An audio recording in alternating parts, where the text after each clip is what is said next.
Video opens with a dizzying, fast-paced montage. A figure in a sharp, magenta suit strikes an impossible, Vogue-like pose against a swirling, psychedelic background. Colors flash from neon pink to electric blue. Close-up on their face, eyes closed in concentration. Voiceover. Have you ever felt it? The terrible silence that greets your best ideas. The sensation of walking through a crowded room and feeling transparent. As if you were a ghost, haunting the edges of your own life. Your will is a whisper.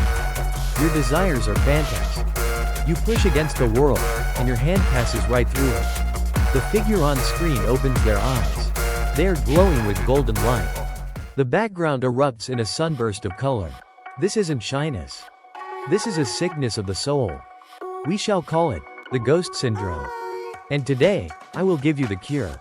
I promise you, by the end of our time together, you will learn how to take the intangible fire of your spirit and give it a physical form. A form that can touch the world and make the world touch back. We are going to unlock the philosophy of the stand. The philosophy of the stand, a manifestation of your fighting spirit. The music settles into a stylish, atmospheric groove. The visuals transition to a character, rendered in a bright, non-naturalistic art style, sitting alone in a sterile, gray office meeting. They try to speak, but their words are depicted as faint, gray smoke that dissipates instantly. Phase 2. The problem. You know this feeling intimately. You are in a meeting, a conversation, a crucial moment. An idea ignites in your mind, a perfect, crystalline solution. You open your mouth to share it, to give it to the world, and the words are swallowed by the drone of someone else's voice. You feel that invisible wall. The world seems to operate on a frequency you can't quite tune into. Your passions, your ambitions, your desperate need to create, to change, to impact, they feel trapped inside you. A roaring celestial fire, sealed in a soundproof box. Visual. The character in the office slumps. Their vibrant, inner colors are shown being drained, turning as gray as the room around them.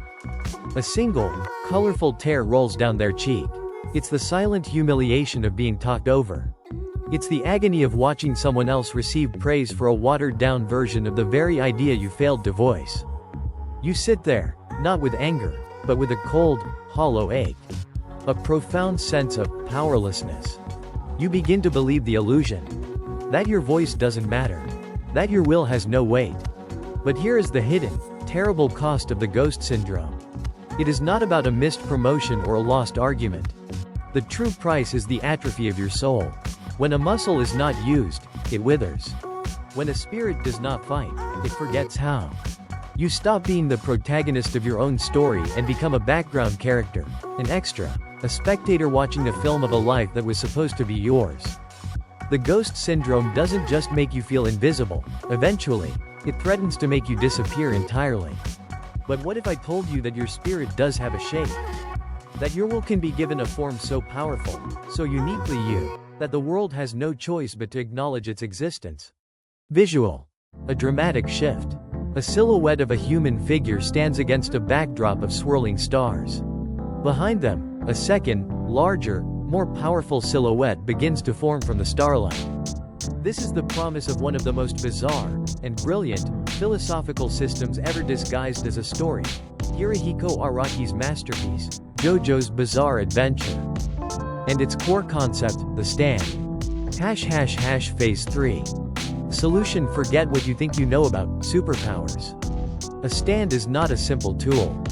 It is not a magic trick you learn.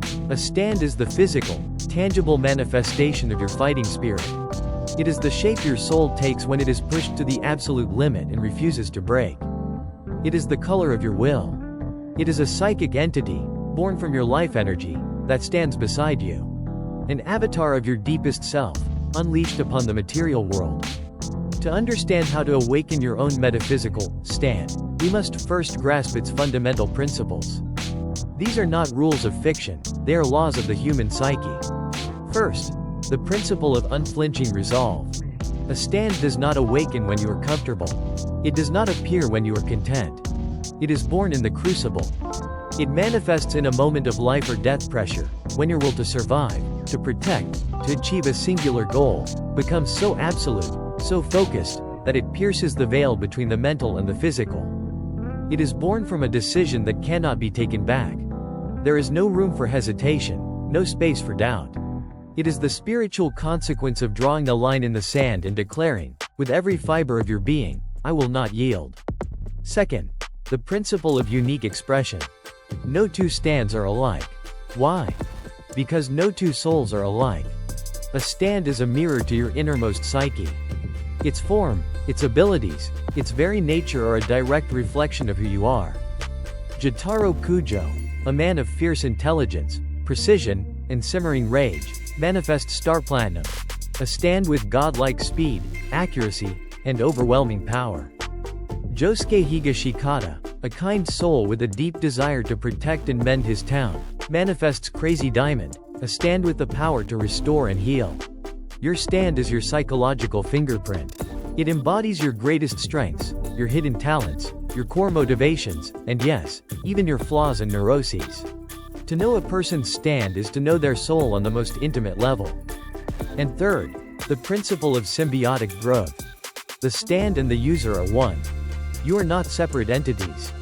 As you grow, it grows. As you evolve, it evolves. The journey to master your stand is, in truth, the journey to master yourself. When you confront your fears, your stand becomes stronger. When you achieve a new level of self-awareness, you may unlock a new dimension to its power. It is a constant, dynamic dance between your inner state and your outer expression of power. Visual. An analogy appears on screen.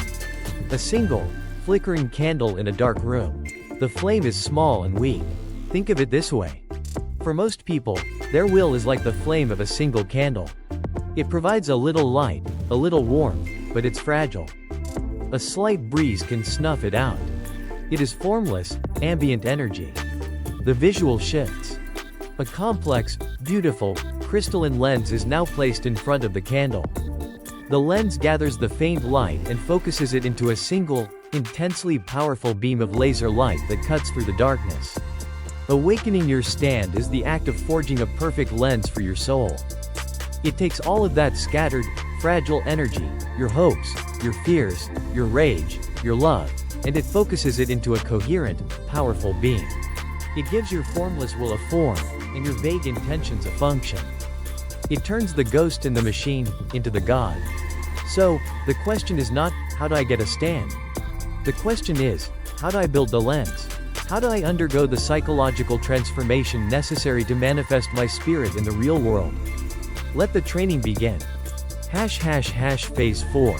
The application. This is not a mystical ritual. This is a series of precise, psychological exercises. A training regimen for your soul. Follow these steps, and you will stop being a phantom and start projecting a presence the world cannot ignore. Step 1. Identify your arrow moment. In the lore of JoJo, a person with potential can be struck by a special arrow, which forces their stand to awaken, or they perish. This is a beautiful, violent metaphor for a life-defining challenge. Do not wait for fate to shoot an arrow at you. You must identify your own. I command you. Ask yourself, what is the one single hill you are willing to die on? This is not a vague life goal like, I want to be happy, or I want to be successful. That is fog. We need lightning. It must be a specific, non-negotiable conviction. A truth, a value, a person, a mission for which you would sacrifice everything. Is it, I will protect my family's peace, no matter the cost? Is it, I will create art that speaks an uncomfortable truth, regardless of the consequences? Is it, I will build a sanctuary for the voiceless, and I will not be moved? Find that single, unbreakable point of resolve. Write it down. Speak it aloud. This is your arrow. This is the singular purpose around which your spirit will begin to crystallize. Without it, your power remains diffuse and useless. Step 2. Define your stand's governing law. Visual. A character stands in a dramatic pose. Behind them, their stand appears, and a set of intricate, glowing rules or code materializes around it. Every truly powerful stand operates on a strict, almost legalistic, set of rules. Kishibe Rohan's Heaven's Door can turn people into books to read their memories, but he cannot use it to make himself rich. This is not a limitation, it is the source of its power. Specialization is the mother of mastery. Your stand, your unique, tangible impact on the world, must also have a governing law. You must abandon the fool's errand of being a jack of all trades. I command you. Codify the nature of your power. Identify your single greatest, most innate talent. Your core competency. Then, frame it as an if-then statement. A law of your personal reality. For a brilliant strategist, the law might be: if my team is faced with chaos, I will provide clarifying order.